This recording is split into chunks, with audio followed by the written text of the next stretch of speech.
Tonight's topic, as you may have seen, is about aspiration and the importance of prayer in the Buddhist tradition. So to begin this topic, I would like everyone to first examine your own motivation for being here. And if it is one of just casually wanting to find out what's going on, that's fine. But I would encourage you to maybe expand that outwards to thinking that maybe having heard these teachings, may I actually consider them and put them into practice in order to free myself from all these wandering states of dissatisfaction, and even further, maybe even expand that out even further to all living beings, and that may, having heard these teachings, may I put them into practice in order to free all beings from the more immediate states of suffering and dissatisfaction, and ultimately to bring them to the ultimate state beyond all suffering, that is the state of Buddhahood. So with that intention in mind, let's get started. So my purpose for even wanting to talk about this is that in the adaptation, or I could say integration of Buddhism in the West, there has been a lot of emphasis on the techniques and trainings in Buddhism of various meditation techniques. Shamatha to calm and still the mind, Vipassana to gain insight into the nature of selflessness or emptiness, Tonglen and other practices of mind training to develop compassion and loving kindness. And all of those are really wonderful techniques and all necessary techniques. But one thing that I've noticed that is somewhat, not as much emphasized, especially to a lot of beginners, because I think it can be a little bit off-putting, is this idea of prayer, or the idea of making aspiration.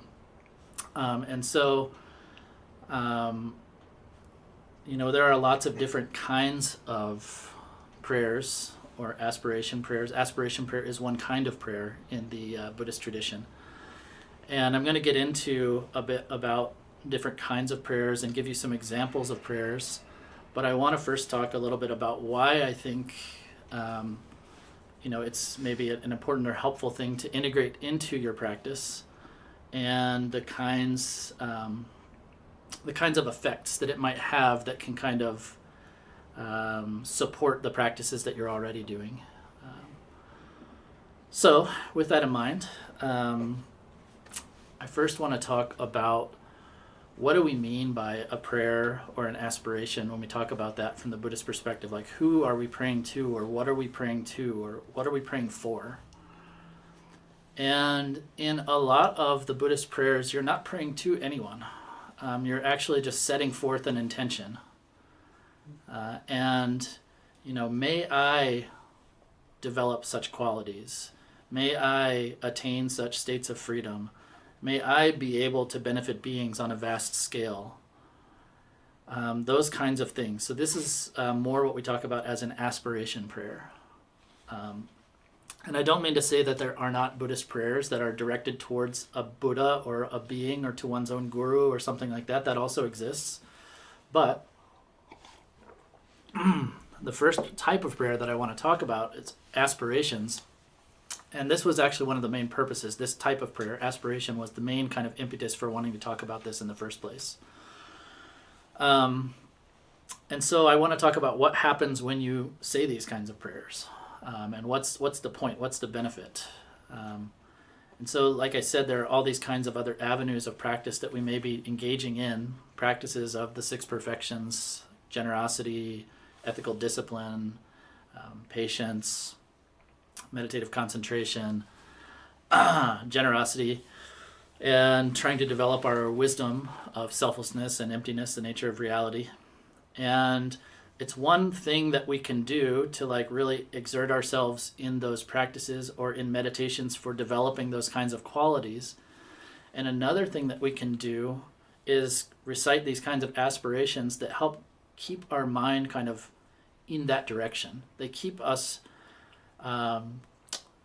keep our I guess where I'm coming out with this is it's easy for us, after we finish doing a session like that, to kind of fall back into our old ways, to slip back. You can't meditate 24 hours a day, at least not as a beginner. It requires a lot of effort, and then it's easy to maybe forget that in the morning I created this really amazing intention to be able to benefit myself and other beings, and then when I'm out in the world, maybe just the power of that meditation isn't all I need to be able to integrate that into my life or keep me in that direction, or continue to keep my mind in that direction, throughout the rest of my life, the 23 hours a day that I might not be sitting on a meditation cushion. Another part of that is that a lot of aspiration prayers talk about really sublime, really high kind of states of awareness that maybe right now are a little bit beyond what we could imagine for ourselves. States of purity of intention, states of purity of vision, states of peace and freedom that are hard maybe to imagine, but when we keep putting our intention towards that, there is an openness towards, or a receptivity towards, and also a directedness towards, like bringing our minds more and more closer towards those states.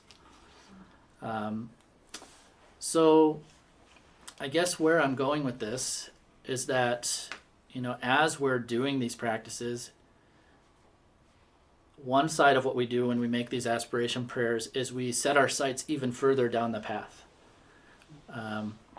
One way of talking, actually, the Tibetan word that we translate as aspiration, it means kind of aspiration, and then the second part of the word means like a path or a direction, kind of a way, a vehicle almost.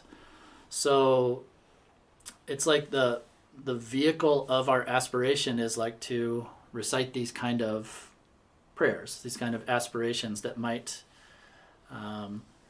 keep our mind on track in a way towards the aspiration that we've set ourselves towards. So if we have this intention of wanting to liberate ourselves and liberate all beings, bring some vast scale of benefit in the world, like right now, we might not have the power to do that.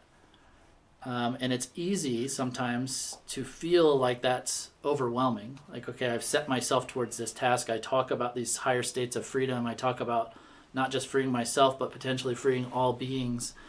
And sometimes it can feel discouraging. Like, what can I do? Like, how could I really do that? And so I think that, aspiration helps us to keep that intention going. And even though we might not be living up to that or like fully embodying that in this moment, we keep our intentions towards that, and that prevents us from getting discouraged, keeps us, from one perspective, we're redirecting our overall intention. Like it's one thing to like decide that your intention is to practice the path to free all beings, but the habits of just thinking about ourselves are really strong, and the habits of not thinking about the path and not thinking about the practice are really strong. So the more we kind of can incorporate these aspirations, the more we continue like aligning our subconscious, you might say, in the direction of this spiritual path. So I'm going to give you a couple examples of some aspirations that we might make. So I'm going to give a very simple aspiration. So this is a prayer which is said at the end of a lot of our Namchak practices, and it comes from the Way of the Bodhisattva of Shantideva.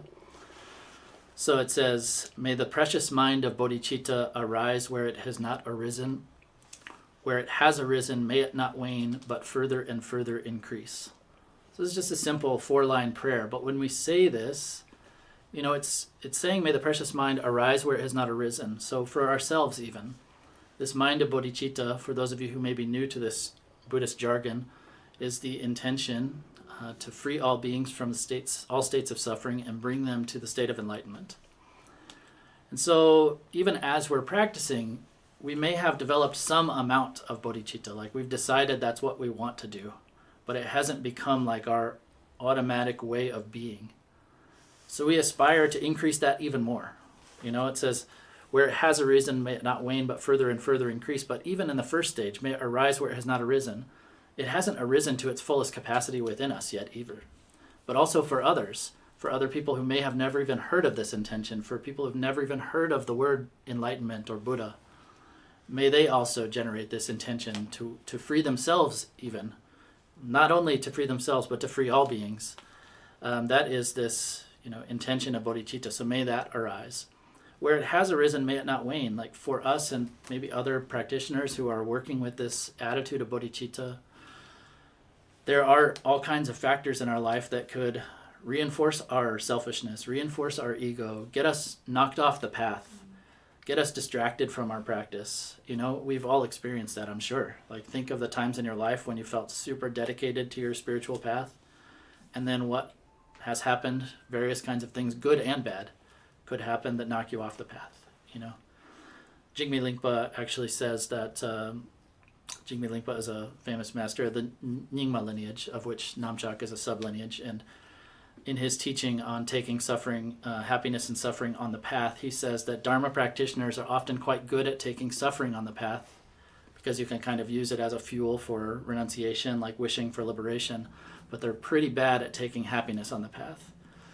What he means by that is that often what happens is things are going well, we're practicing well, but then something really good happens. We get into a new relationship, or we get some newfound fame or notoriety or wealth or something, and then that just can totally throw us off our spiritual path. From one perspective, because of the distracting nature of those kinds of things, but from another perspective, when things are too good, we kind of forget that we're like what we were working towards. And at those times, Ken Rinpoche often says that when things become too easy, you really have to double down on compassion. Because if you no longer have that sense of overt suffering in yourself that was pushing you to overcome that, like if things become too easy, then that's a time when you have to really examine your own bodhicitta intention, your own compassion. So that was a bit of a side point, but where may it not wane. So that was my point on may it not wane. So there are lots of reasons why it could wane, and they're not only just like things that we might normally think of as bad or obstructive in terms of like a illness or losing a job. I've seen plenty of times where someone lost their job and they're like, sweet, I'm going to retreat now, or they like for myself, like one of the things that really threw me to go deeper into Dharma was the end of a very turbulent relationship. So that's, exactly what Jigme Lingpa was talking about. And I can think of other times when I had, really everything was going great. And because everything was going so great, I found myself distracted and not practicing very much. So it's important to, continue to keep our intention strong. And part of keeping the intention strong, like I said, Ken Rinpoche's advice to double down on this, like developing bodhicitta and compassion, but also the power of aspiration. So when we continue, reciting these kind of aspirations, then that's going to keep us on track, you might say. So may it, where it has arisen, may it not wane, but further and further increase. So that's the end of that simple 4-line prayer. Now I want to talk about another kind of side topic, which is prayers for these kind of really sublime states. So for example, I'm going to show you, this is a book that was just recently published from Namchak Publishing of aspiration prayers. But this book in particular is full of a lot of prayers of, they deal with like tantric practice and dzogchen and other kinds of like things that are, not even really appropriate for me to talk about in a public forum. But one interesting thing that happens in the Tibetan tradition is that from a very early stage, people start reciting aspiration prayers that have to do with those topics, but they're not given instruction on them. So that's one tricky thing in the West, is that from one side, I want to encourage people to start reciting some of these kind of prayers that aspire towards these very sublime states of being. However, can you do it without trying to read every book on that topic? Because it's actually one of those subtle points that it's not really appropriate for your own spiritual development, not because there's rules about it. There's no like rules. Every book's in the marketplace now. You can order every Dzogchen book from Amazon today, right now, if you want. But is that actually helpful for your spiritual development? And most of our teachers would say no. But can you make aspirations towards these more and more sublime states that maybe you don't even fully understand yet? And I would say yes. And part of why I say that is because to some extent, those states of being, those states of awareness, right now in our, what we would call like more coarse level of mind, our mind is in a state most of the time that's very much involved with the objects of our senses. Really like kind of chasing after like things that we desire, kind of pushing away things that we don't want. And as we go deeper and deeper in meditation, we access more and more subtle states of mind. And so like from a coarse state of mind, it can be hard, and I'm speaking in relative terms because there's coarse and subtlety the further and further you go into the practice. It's always a matter of, even the way that they talk about shamatha practice in deeper states is it's called the samadhi of the coarse and subtle. So like as you get to a more and more subtle state, you might think you've reached the end, but there's actually an even more subtle state to go. So compared to the previous, the second one is even more subtle. And from the previous one, you can't really even see how subtle the second one is because you're still in that level of coarser mind. So my point in saying that is that there's always deeper to go, and it's hard from a coarser state of mind to even fathom what that is, but we can aspire to it.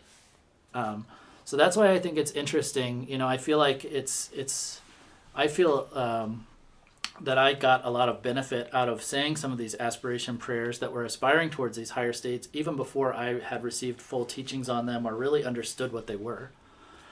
The other side about that is that I do think it's good to exercise restraint in terms of not wanting to, like, for example, if this prayer says something about, I don't know, some kind of states of, I don't know, this and that kind of tantric topics, I'm teetering here a little bit because I think it's important to aspire towards those things. I also think it's not really great to go reading every book to try and understand every single word of the prayer. And one thing that gets a little tricky in that is that we want to know everything.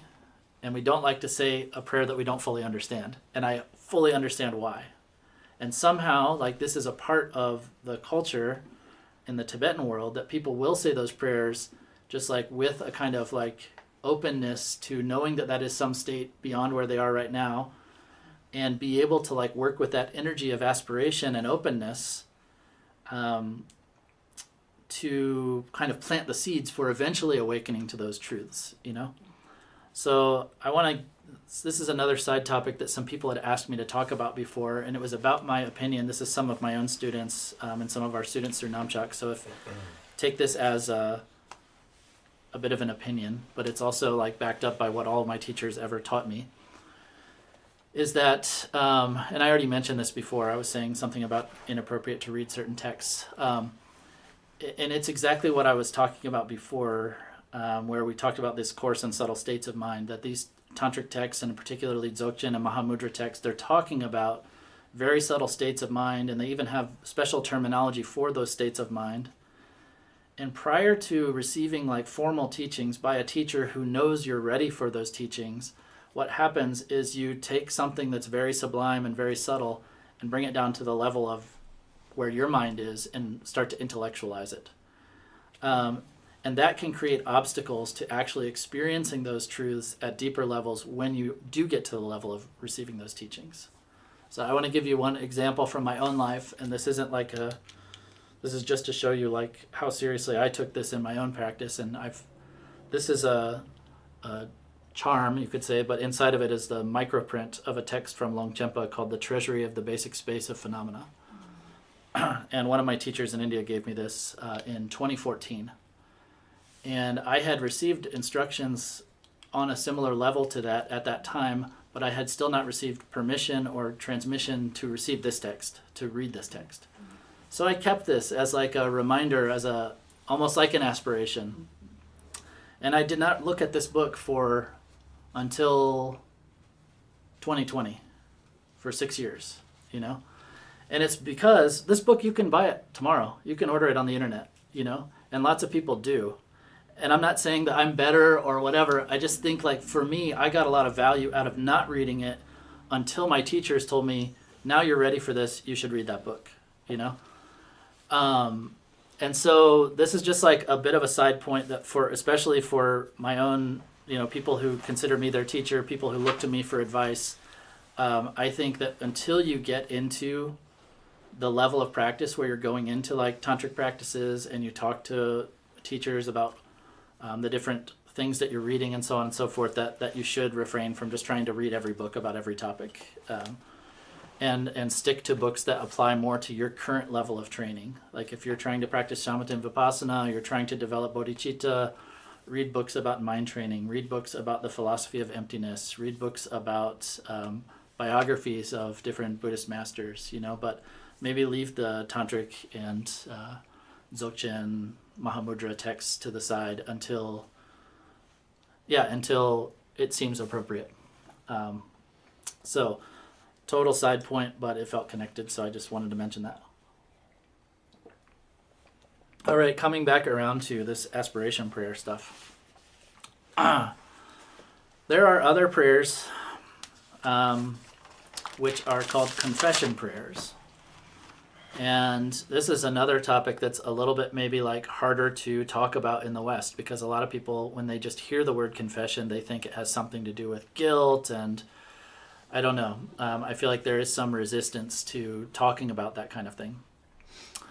But in the Buddhist tradition, one really important thing to think about or to know about is that there's two sides to this. From one perspective, what we're trying to do is overcome what we call negative karma, which essentially, to oversimplify, is habits that lead us into doing things that create more suffering for ourselves and others.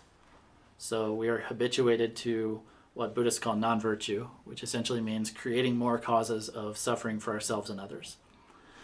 And we have done a lot of things in the past and continue to do things in that direction. And part of what a confession prayer usually is an acknowledgement that I've done a lot of things that are actually harmful, and it'll go through and list them off even and some of them, they might not be things that you've ever done in your life, but according to this Buddhist perspective of multiple lifetimes, you never know what you did in past lives. So it's also like a certain perspective to acknowledge and confess any kind of harmful thing that you've done in any of your lifetimes.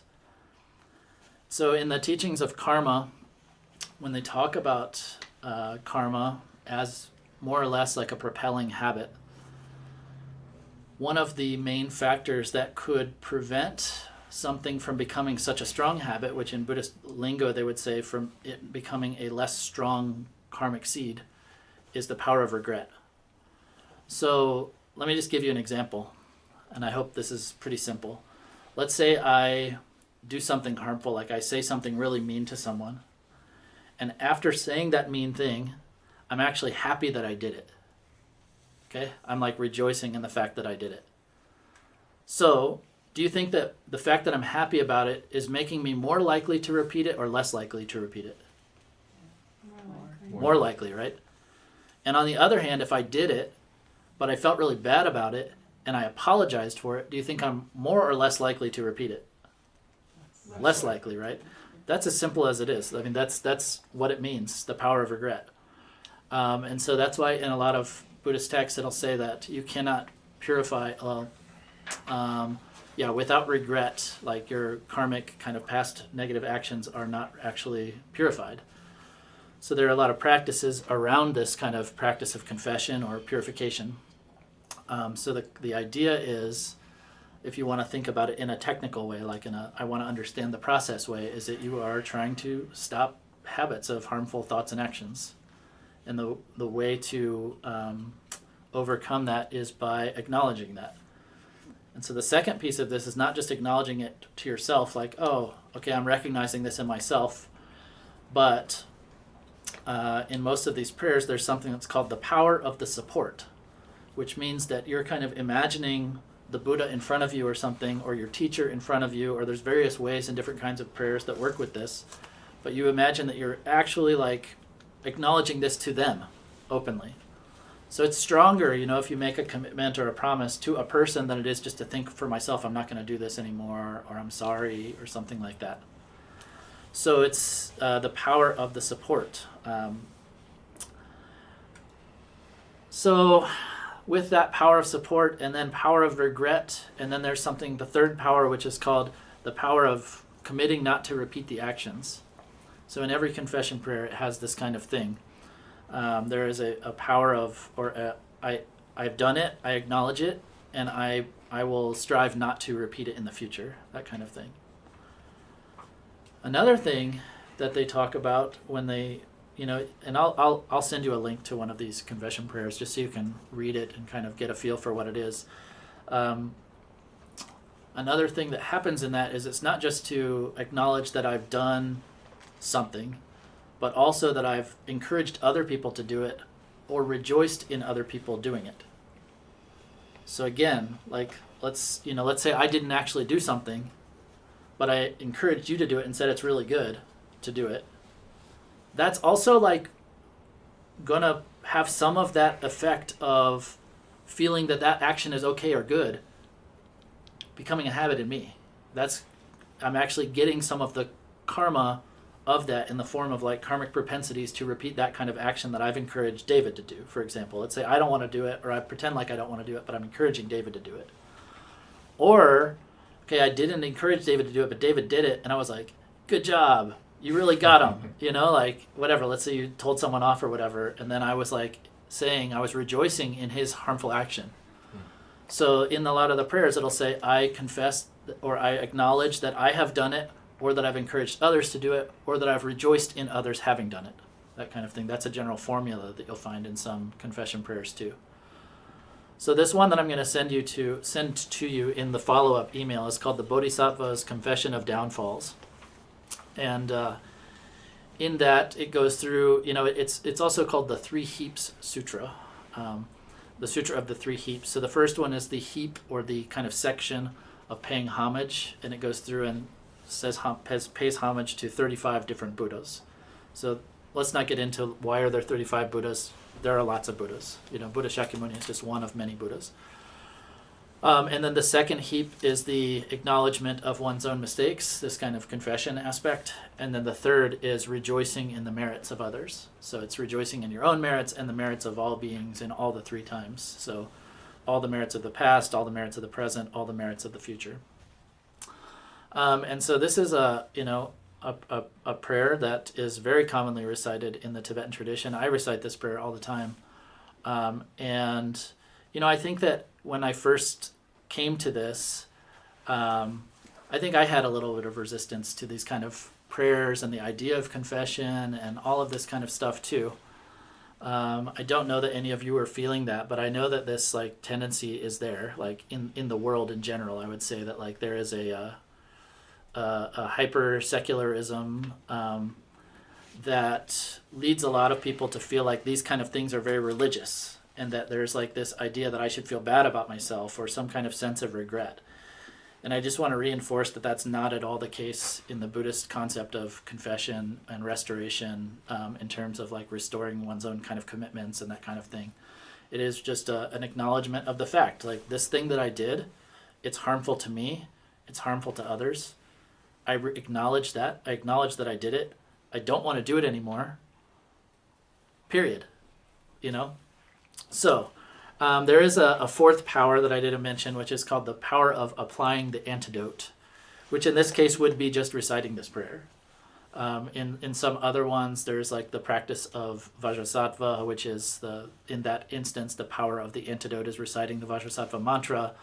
But anyway, the point is that you have a power of support, which is someone who you're kind of making this confession or acknowledgement to. So like a Buddha, Vajrasattva, your teacher, something like that. It's different in different confession prayers. Then there is the power of, acknowledgement or power of regret. I regret that I did these harmful things. Then there is the power of committing not to repeat the action. And then finally, the commitment or the power of applying the antidote.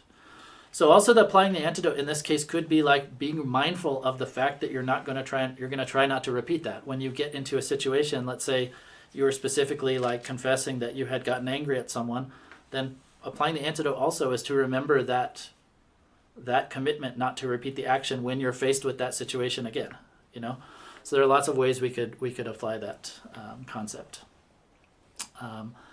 So another part of why I wanted to talk about this tonight is I want to demystify the idea of confession, the confession prayers.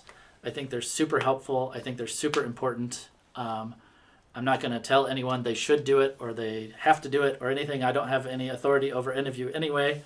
I think some of you just think that I have something good to say, so you keep coming back and listening to me talk.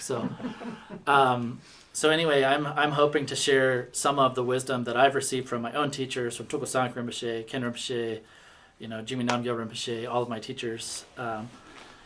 And so this is something that, has been like really traditionally done as part of this path, like as an integral part of the path, and I feel like hasn't had as much emphasis or light shined on it in the incorporation of Buddhism in the West. So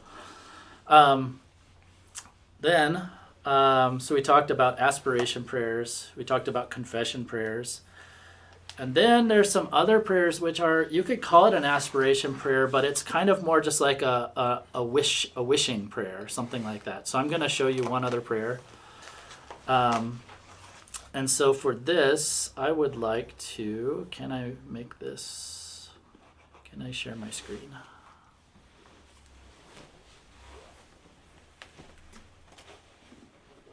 Yes. Okay. So,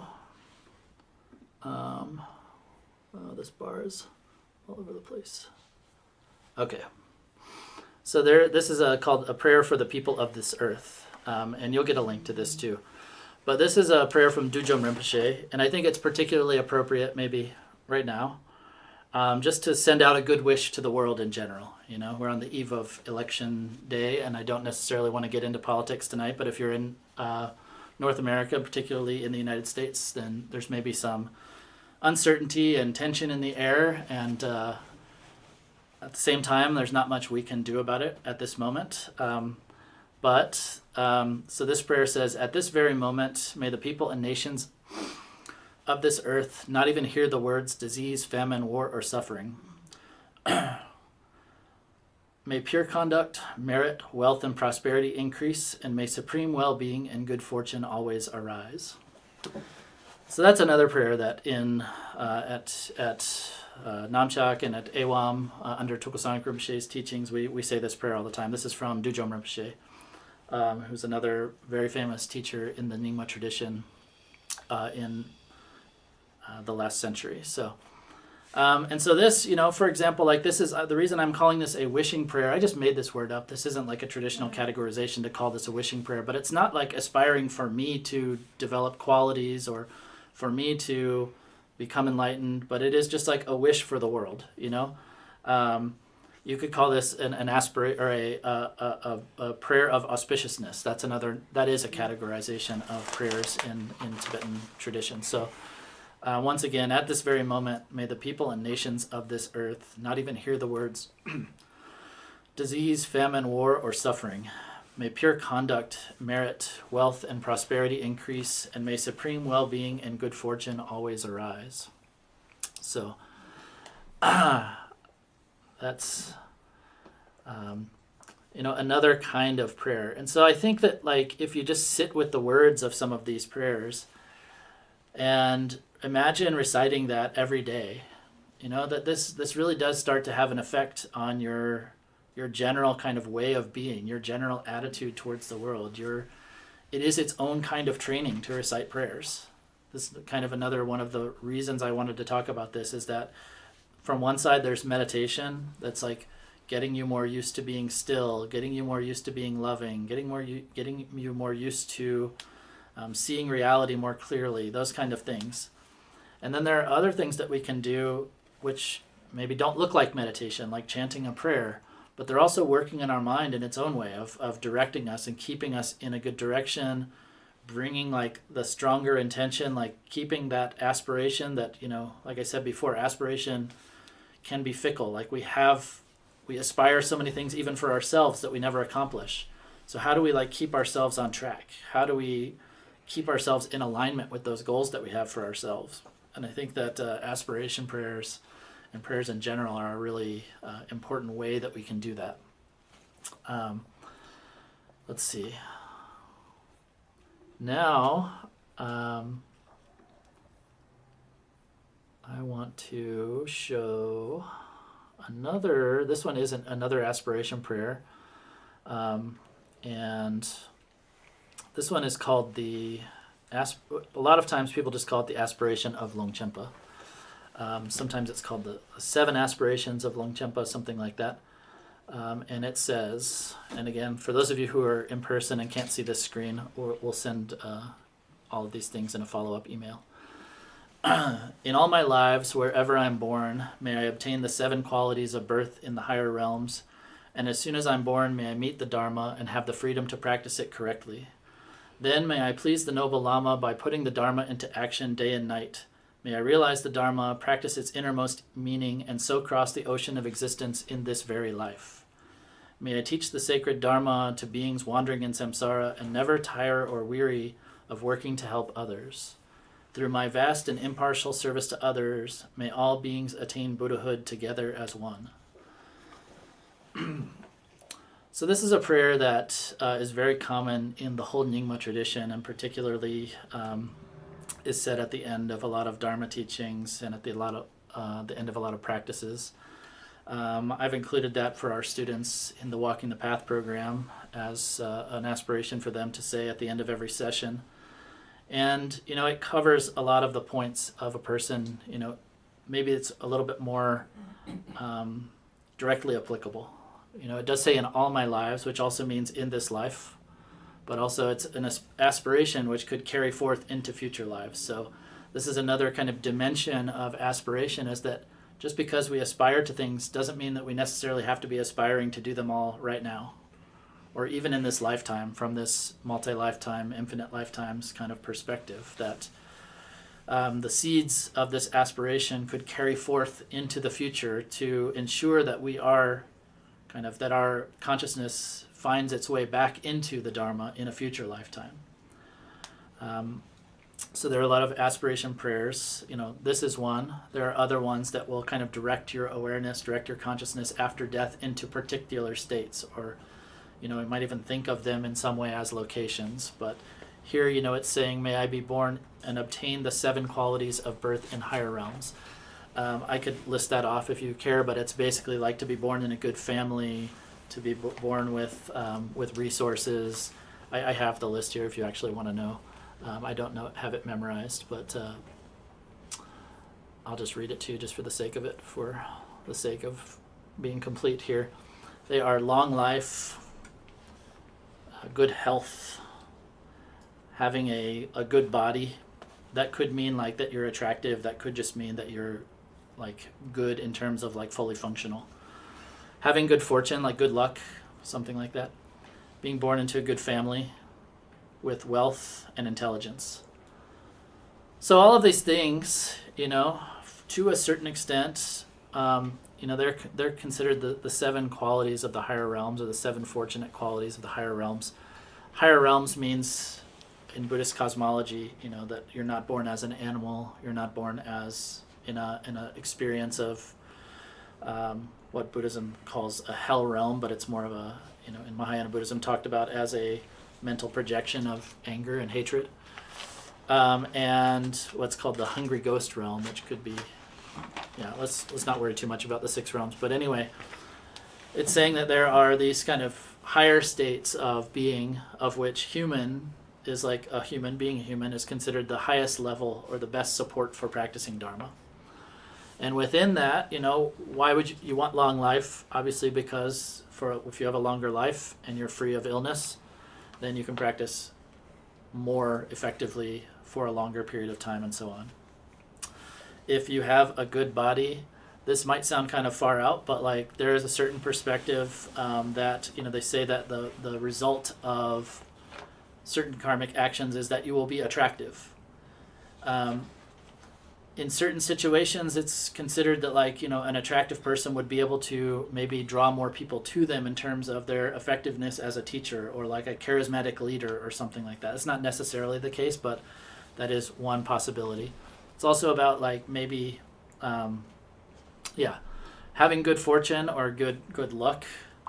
Then that's, anyone could be benefited by that, but particularly in your Dharma practice, if you have all the circumstances coming together for a successful Dharma practice, like, there are a lot of things that have to come together. It's not just a given that you got the teachings and you had the intelligence that it's all going to work out. So many other things might have to come together, like the right work situation, the right lifestyle situation, the right family situation, that you feel empowered to be able to, like, fully go into those things. So there are a lot of other things that need to come together.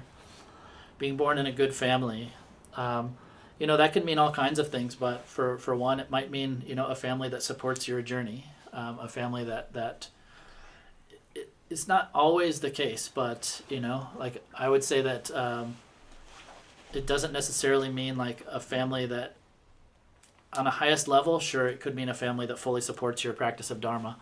But even I think that some of us are born into families where we had support to kind of explore what we wanted, even if it's not fully supported, like, emotionally. Like, I have a family who thinks I'm a little far out, for being a Buddhist and being as deep into Buddhism as I am. Yet still there's some support there. There's, like, we still love you, even though maybe we don't agree exactly with your spiritual choices or something like that. On a higher level, you could have a family that fully supports you. But the opposite of all of this is a family who maybe obstructs you, or even being born into a family or a situation where you don't even have access to the Dharma, or where they teach you that it's devil worship or something like that, and you believe them. So, like, in that kind of situation, you've been born into a so-called bad family. It's not really a judgment call. It's like what's going to be most productive for your ability to reconnect with in a future life, reconnect with and integrate these teachings, something like that. Finally, to have intelligence. If you have intelligence is talked about in Buddhism more as, like, a quality of discernment, being able to know this from that. It doesn't necessarily mean that, like, to be a good Buddhist or a good practitioner, you have to be, valedictorian of your school or something like that. That's not the case at all. And even in the Buddhist path, there are particular practices and ways of teaching which are directed towards people who have not done extensive study, more just direct pith instructions to work with your own kind of quality of mind in a very direct and experiential way. So while it would be maybe advantageous to have that quality of intelligence, it's, to a certain extent, it doesn't mean kind of superior levels of intelligence to get you through very high levels of academic institutions in the West or something like that. So now, yes, I see this. Yes, that's a very good point. Is it not true that many of us have not had these good things, but through our karma have been led to the practice and overcome non-supportive families, ill health, etc.? Absolutely. I'm a great example of that. I had a non-supportive family, and like I said, it's supportive from one perspective, non-supportive from another perspective. Ill health for sure. So yes, but and like I said before, sometimes those things could be fuel for the fire of your sense of renunciation or your wish for liberation. So this isn't a all or nothing kind of statement when we talk about, may I obtain these things. For some people, like, going through those things maybe helped you. For other people, not going through them and having a supportive family and access to the Dharma could be like an even swifter path, a really direct path.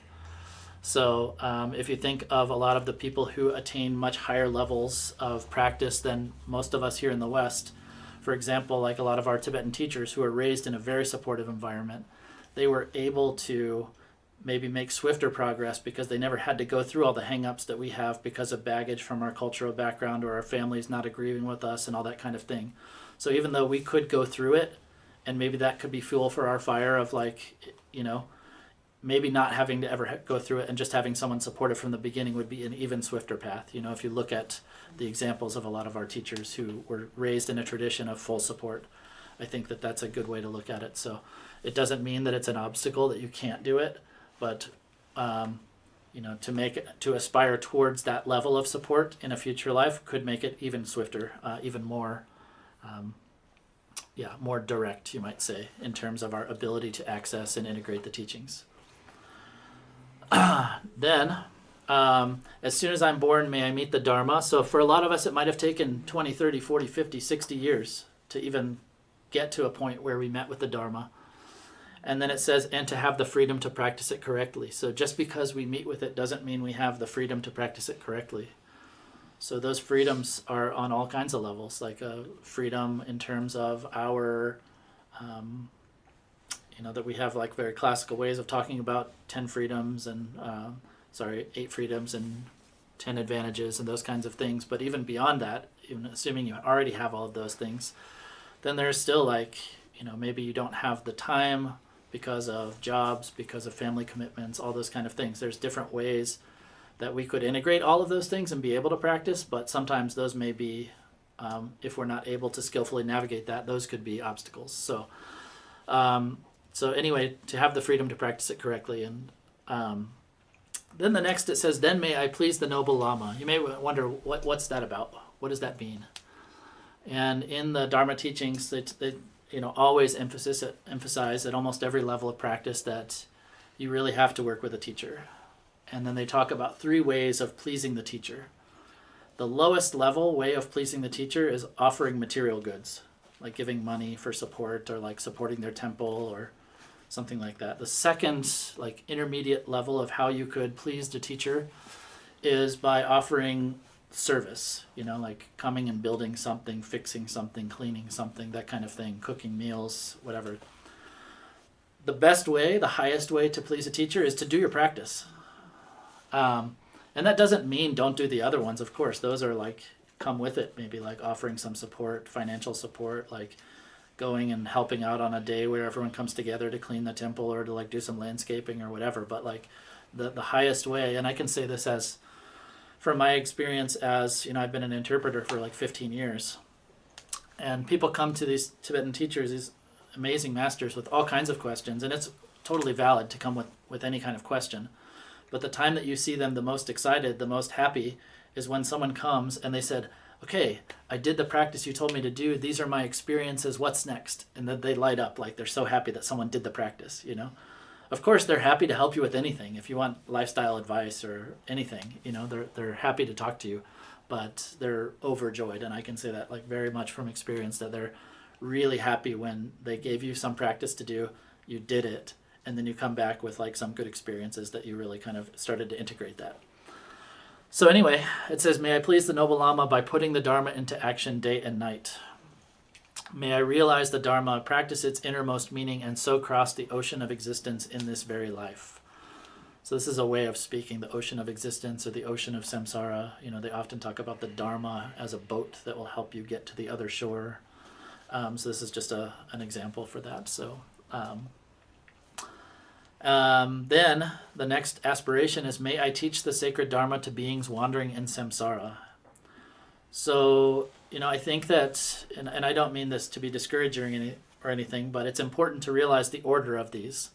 That the one before that said, may I realize the Dharma, practice its innermost meaning, and cross the ocean of existence. It doesn't mean you have to like be enlightened to teach Dharma, but you have to have some qualities. You have to like have worked on yourself before you have something to offer. I know this sounds funny coming from me, and I'm like embarrassed even like saying that and that coming out of my mouth, but anyway, it's like we're making aspirations, to teach, not necessarily like run out the door and start teaching right now. So anyway, may I teach the sacred Dharma to beings wandering in samsara and never tire or weary of working to help others. So this is another really important aspiration. It's like it can become tiresome. We can become disheartened with this kind of journey of even the aspiration to help all beings. Sometimes we may think, well, what about me? And, in that, Ken Rinpoche always says that there's 2 sides to that. From one side, when you say all beings, you're included in that. It's not like you're left behind. And the second part of that is, I can tell this with a funny story that Ken Rinpoche shared from Drupa Kunle. Drupa Kunle is a great Mahasiddha, a great accomplished master of Tibetan Buddhism. And one time he went to the Jo statue. It's a statue of Shakyamuni Buddha in the capital of Tibet, in Lhasa. And he said, he's very flippant, okay, this Lama, and very funny. And so he's speaking to the Jo statue as if it's actually Shakyamuni Buddha. And he says, "You thought all about others and got enlightened. I thought only about myself, and I'm still stuck here in samsara, so I guess I'll pay homage to you. I guess I'll make a prostration to you." And so that illustrates the point that, from the Buddhist perspective, actually the root of our own suffering is our self-clinging, our thinking that I need. So from one side of that, you have to work with where you're at, and from at a certain level, you may need just to nourish yourself so you feel empowered to help others. But at a deeper level of practice, there is this understanding that wishing for the help of others, or wishing to help others, kind of relieves you of the suffering of thinking about yourself, actually. So getting more and more kind of familiar with that, never tire of or weary of working to help others. So there are lots of ways to never tire or weary. Like I said, even just keeping the aspiration strong is part of that. The really deeper parts of that is developing compassion to an ever greater degree. The highest way to overcome weariness of working to help others is to really start to have a deeper understanding, a deeper experience of the truth of emptiness, or the nature of reality. That, Ken Rinpoche in our last Vipassana retreat was talking about, when you get to that point, then, one thing that may cause an obstacle to a bodhisattva's activity, someone trying to help others, is a sense of having hopes and fears about whether things go right, or whether things go as you planned, or whether people do the things that you hope they're going to do when you're trying to help them. And so overcoming that through, for one, having pure compassion and pure, trying to help from a pure perspective of just, I'm helping you from my perspective, and now whatever you do with that, that's up to you. I'm not going to put the burden of expectation on you. But then also to have this greater, deeper experience of reality, or of emptiness, that there's no me to be offended, there's no truly existing you, there's no truly existing action that you're doing or not doing in a way that is appropriate to my conceptual understanding of what I think you should be doing or not. And that doesn't, that perspective doesn't dismiss accountability or whatever, but it's about your own, the way that situation might impact you after you've done it. So once you've done something and been able to do it kind of with pure intention and with that pure attitude, then you're not going to be maybe disheartened or discouraged by the fact that maybe it didn't work out the way you hoped it would. And you can continue on with that pure intention without being disheartened. So anyway, aspiration, that's the main thing. So then through my vast and impartial service to others. So, we have to have this vast intention and a vast aspiration to ever bring about a vast and impartial service to others. So, they say that your action could only, you could never reach a limitless benefit of beings unless you make a limitless aspiration. So, we only live up to what we believe is possible. So if we kind of shoot beyond that, like I was saying before, that there are these ever more subtle states of being that right now almost seem impossible or inconceivable. If we don't aspire to go beyond what we can understand right now, then how can we ever go beyond? That's kind of one of the other points of aspiration that I've kind of gleaned from this.